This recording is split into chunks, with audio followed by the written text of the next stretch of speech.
السلام علیکم معزز سامعین و ناظرین، سنو کتاب میری زبانی میں خوش آمدید۔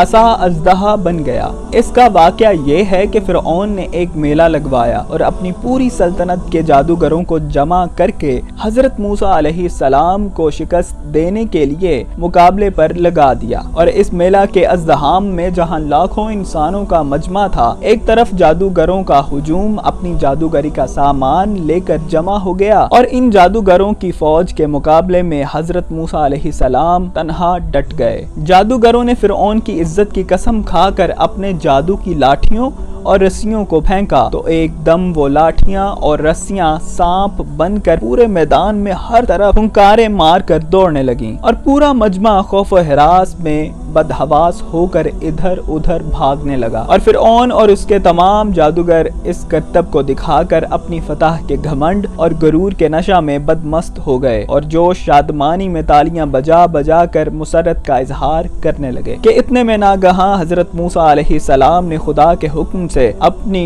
مقدس لاٹھی کو ان سانپوں کے ہجوم میں ڈال دیا، تو یہ لاٹھی ایک ہیبت ناک اژدہا بن کر جادوگروں کے تمام سانپوں کو نگل گیا۔ یہ معجزہ دیکھ کر تمام جادوگر اپنی شکست کا اعتراف کرتے ہوئے سجدہ میں گر پڑے اور بآواز بلند یہ اعلان کرنا شروع کر دیا کہ آمنا برب ہارون و موسیٰ، یعنی ہم سب حضرت ہارون اور حضرت موسیٰ علیہ السلام کے رب پر ایمان لائے۔ چنانچہ قرآن مجید نے اس واقعہ کا ذکر کرتے ہوئے ارشاد فرمایا ہے، جس کا ترجمہ کچھ یوں ہے: جادوگروں نے کہا کہ اے موسیٰ، آپ اپنا عصا پہلے ڈالیں گے یا ہم پہلے ڈالنے والے بنیں؟ تو آپ نے فرمایا کہ بلکہ تم ہی سب سے پہلے ڈالو۔ تو یکا یک ان کی رسیاں اور لاٹھیاں ان کی نظر بندی سے حضرت موسیٰ علیہ السلام کے خیال میں ایسی معلوم ہونے لگیں جیسے سانپ دوڑ رہے ہیں۔ تو حضرت موسیٰ علیہ السلام کے دل میں تھوڑا سا خوف ہوا، تو ہم نے فرمایا کہ تم ڈرو نہیں، تم ہی غالب رہو گے، اور تمہارے ہاتھ میں جو عصا ہے اس کو ڈال دو۔ تو ان لوگوں نے جو یہ سوانگ بنایا ہے، یہ عصا ان سب کو نگل جائے گا، اور جادوگر معجزات کے مقابلہ میں جہاں بھی وہ آئے کامیاب نہیں ہوتا۔ تو تمام جادوگر سجدہ میں گر کر کہنے لگے کہ ہم حضرت ہارون اور حضرت موسیٰ علیہ السلام کے رب پر ایمان لائے۔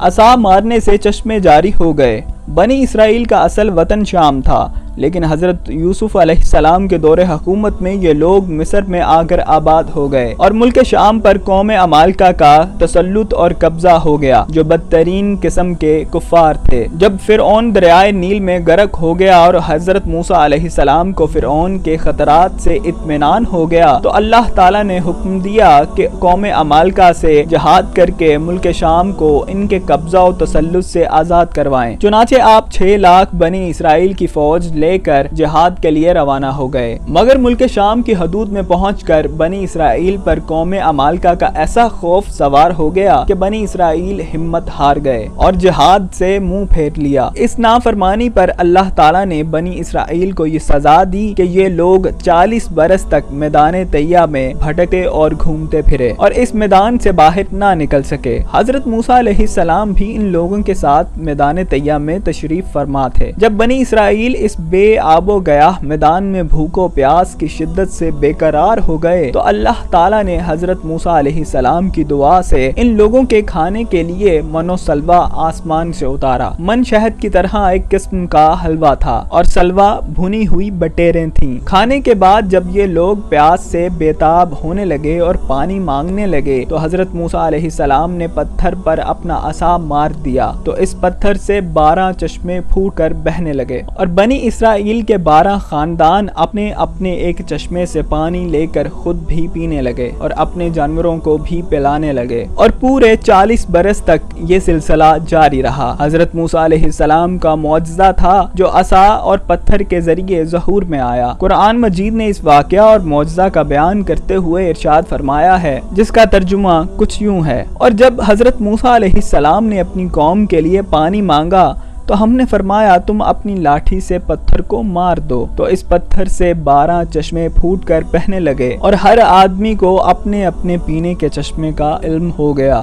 عصا کی مار سے دریا پھٹ گیا۔ حضرت موسیٰ علیہ السلام ایک مدت دراز تک فرعون کو ہدایت فرماتے رہے اور آیات و معجزات دکھاتے رہے، مگر اس نے حق کو قبول نہیں کیا، بلکہ اور زیادہ اس کی شرارت و سرکشی بڑھتی رہی، اور بنی اسرائیل نے چونکہ اس کی خدائی کو تسلیم نہیں کیا، اس لیے ان مومنین کو بہت زیادہ ظلم و ستم کا نشانہ بنایا گیا۔ اس دوران ایک دم حضرت موسیٰ علیہ السلام پر یہ وحی اتری کہ آپ اپنی قوم بنی اسرائیل کو اپنے ساتھ لے کر رات میں مصر سے ہجرت کر جائیں۔ چنانچہ حضرت موسیٰ علیہ السلام بنی اسرائیل کو ہمراہ لے کر رات میں مصر سے روانہ ہو گئے۔ جب فرعون کو پتہ چلا تو وہ بھی اپنے لشکروں کو ساتھ لے کر بنی اسرائیل کی گرفتاری کے لیے چل پڑا۔ جب دونوں لشکر ایک دوسرے کے قریب ہو گئے تو بنی اسرائیل فرعون کے خوف سے چیخ پڑے کہ اب تو ہم فرعون کے ہاتھوں گرفتار ہو جائیں گے، کیونکہ ان کے پیچھے فرعون کا خونخوار لشکر تھا اور آگے موجیں مارتا ہوا دریا تھا۔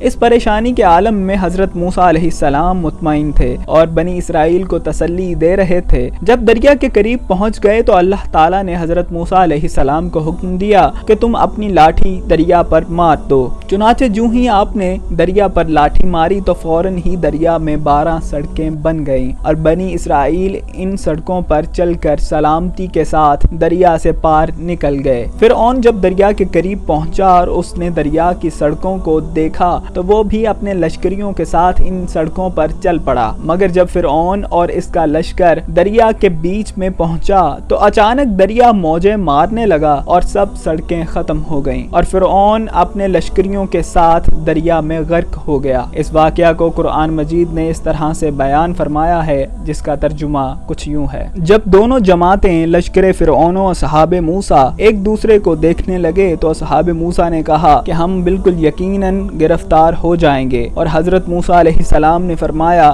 کہ ہرگز ایسا نہیں ہو سکتا، کیونکہ میرے ساتھ میرا رب ہے۔ یہ ہیں حضرت موسیٰ علیہ السلام کی مقدس لاٹھی کے ذریعہ ظاہر ہونے والے وہ تینوں عظیم الشان معجزات جن کو قرآن حکیم نے مختلف الفاظ اور متعدد عنوانوں کے ساتھ بار بار بیان فرما کر لوگوں کے لیے عبرت اور ہدایت کا سامان بنا دیا ہے۔ اپنے میزبان حاشر ریان کو اجازت دیجیے اور دیکھتے اور سنتے رہیے سنو کتاب میری زبانی یوٹیوب چینل۔ تب تک کے لیے اللہ حافظ۔